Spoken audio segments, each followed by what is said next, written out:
જેતપુરના દૂષિત પાણીનો રેલવે પોરબંદરમાં પહોંચ્યો છે। પોરબંદરના સમુદ્રમાં જેતપુર ઉદ્યોગોનું કેમિકલવાળું પાણી ઠાલવવાના પ્રોજેક્ટ સામે પોરબંદરમાં જન આક્રોશ જોવા મળી રહ્યો છે। પોરબંદરના લોકોએ વખતો વખત સરકારમાં રજૂઆત કરી, પરંતુ સરકારે પોરબંદરના લોકોની વાત ન સાંભળી અને પરિણામે પોરબંદરના હજારો લોકો સ્વયંભૂ મહારેલી સાથે જેતપુરના પાણીની અંતિમ યાત્રા કાઢી અગ્નિદાહ આપી વિરોધ નોંધાવ્યો હતો। સરકારના ડીપ સી પાઇપલાઇન પ્રોજેક્ટના વિરોધમાં રાજ્ય અને કેન્દ્ર સરકાર સુધી રજૂઆત થઈ છે। તો આ સાથે હજારો લોકોએ સ્વયંભૂ રીતે મહારેલીમાં પ્રદર્શન કરી રાજકીય લોકો પર આકરા પ્રહારો કર્યા હતા।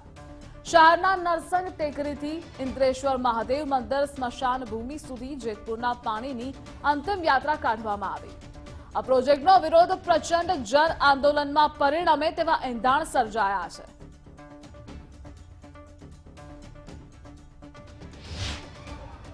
સરકાર દ્વારા હજી શુદ્ધ કરેલું ગંદુ પાણી દરિયામાં છોલાવવાની જે વાત છે જેતપુરથી પોરબંદરની યોજના, અને આવનારા દિવસોમાં જેટ ગુજરાતના દરિયો અલગ અલગ જગ્યાએ ઠલાવવાની વાત છે, તો એના માટે આજે સરકારને આપણે વિનંતી કરવા માટે અને સરકારને આખી ઉઘાડવા માટે કરી અને આ આયોજન અને અંતિમ યાત્રા છે એના માટેનું આ આયોજન કરવામાં આવ્યું હતું।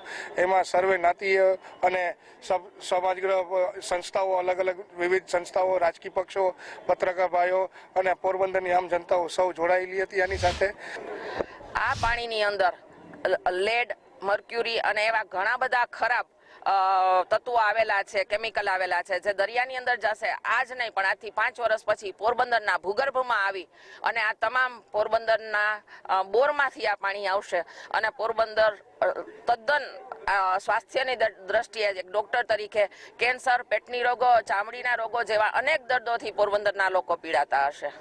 3 કિલોમીટરની આ રેલી જ લોકોનો પ્રતિસાદ બતાવે છે અને વિવિધ સંસ્થાઓ જોડાયેલી છે। એ જ આ જેતપુર પાણીની વિરોધની આ રેલીમાં લોકોનો પ્રતિસાદ છે, એટલે ખૂબ સફળ કહી શકાય એવી રેલી છે અને સરકારે હવે જાગવું પડશે। જો નહીં જાગે તો પોરબંદર નહીં, આ પ્રેરણા છે ગુજરાતના અને ભારતના દરેક ગામની અંદર કે લોકો આવી રીતે એકતાથી જોડાવ અને જે કોઈ અયોગ્ય વસ્તુ, અન્યાય તમારા શહેર સામે, તમારા શહેરમાં થાય છે એની સામે અવાજ ઉઠાડો।